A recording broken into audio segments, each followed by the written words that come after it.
Yo, shalom, my people. We will get into the image of the beast. You know what I mean? We got a bunch of people wondering what the image of the beast is. A lot of people teach that the image of the beast is America in itself. That's how the image is speaking. But I kind of don't buy that, you know what I mean, myself. So I'm going to go over the image of the beast just to show you the image of the beast. It's none other, in my belief, than this right here. This right here. This is it. Most of the known world, even in Arab countries, they believe that this man is the Messiah. Julius Caesar Borgia. So most people swear up and down that that is the Messiah. Churches all across the world are bowing down to this thing, kissing it and everything, going bananas over it. People got his name tattooed on him, got this same face tattooed on him, all types of things like this. Again, the most well-known image in the world is that face right there. So I'm going to show you, I don't believe that it's America is the image of the beast, but America definitely plays a key role in it. But we're going to go to Revelation 13 and 3. We're going to start there. We'll just show you this worshiping.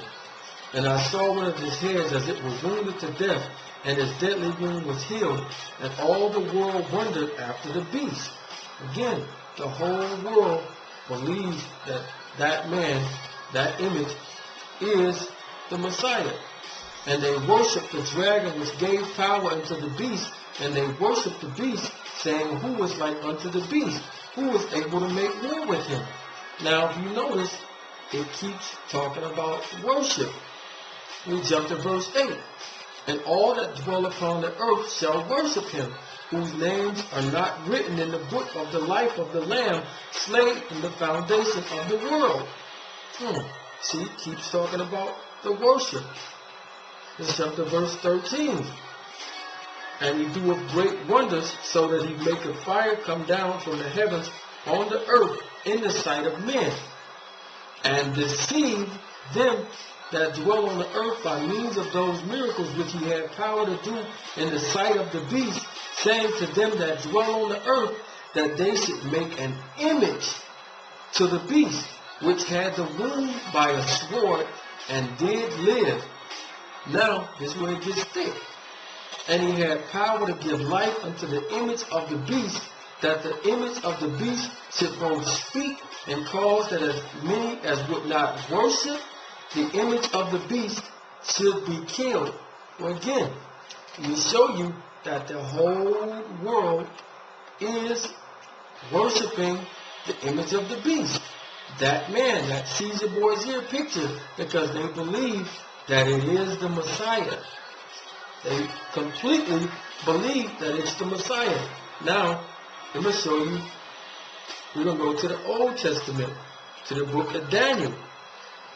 So everybody say that this image is really America, but it's not an actual image. I beg to differ. Could be wrong, but I beg to differ. We're going to go to Daniel 3. This is when Nebuchadnezzar set up an image. It says, Nebuchadnezzar the king made an image of gold, whose height was 80 cubits, and the breadth thereof 6 cubits. He set up in plain of Dura in the province of Babylon. Then Nebuchadnezzar the king set together princes, the governors, the captains, the judges, the treasurers, the counselors, the sheriff, and all the rulers of providence to come to dedication of the image which Nebuchadnezzar the king had set up. So when you go through the height and the breadth thereof, it says 80 in this and 60 cubits. That's 6'6" right there. And then when you go to the music part of this, when you jump to verse 5 of the same chapter, it says that what time ye hear the sound of the cornet, the flute, the harp, the sackbut, the psaltery, and the dulcimer, and all kinds of music, ye fall down and worship the golden image that Nebuchadnezzar the king had set up. So that's your 666 right there. It shows you that that's your 666. And we know how powerful Catholicism is. We know just how powerful this is. Catholicism or Catholic means universal. This stuff is universal because the Catholic Church set up Islam. A lot of Muslims won't like that, but it's the truth if you do your research.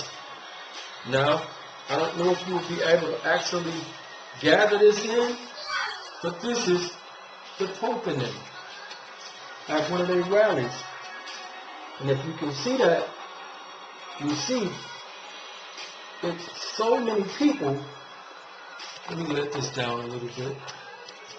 It's so many people that the camera can't even get them all. That's how many people it is at this thing. Now, with logic, you will say that it's impossible for all of them people to be wrong. It's impossible. That many people couldn't possibly be wrong. Well, these people, again, don't know Scripture.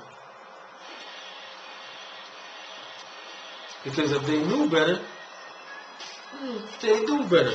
But let's go to the Messiah himself speaking. Anybody say, well, you're wrong because you worshiping a Messiah. Well, I don't worship the Messiah. I worship the Father. The Messiah himself tell you not to worship him. I go to my Father. My Father is greater than I. That's Christianity that has people worshiping the Messiah. And we're going to go to Matthew 7 and 13.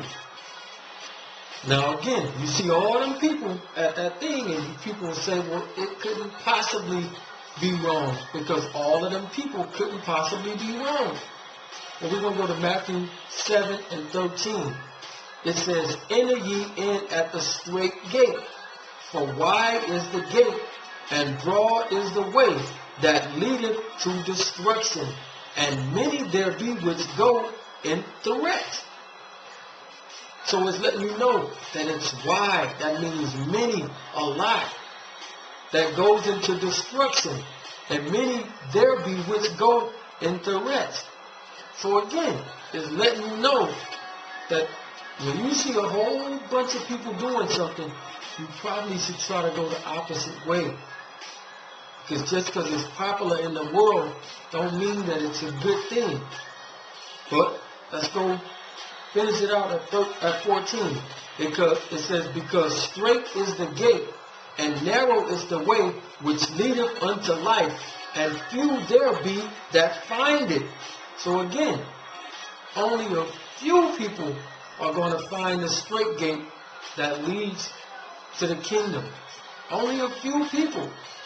But most people that swear up and down that they're doing right, thinking they can't be deceived, you're walking right into the trap.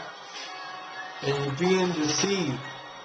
Again, the most popular image of any man on the face of the earth is this dude. This is really Caesar Borgia. Caesar Borgia. But the world believes that this guy is the Messiah. Again, the Pope holding the stick with it, with him on it. And if they just were to go back to the commandments, which they teach you that all this stuff in the Old Testament is no good, that's why they passed out the little Bible. But if you just went back to the commandments, you'd see, he said, thou shalt not make unto thee any graven images, or any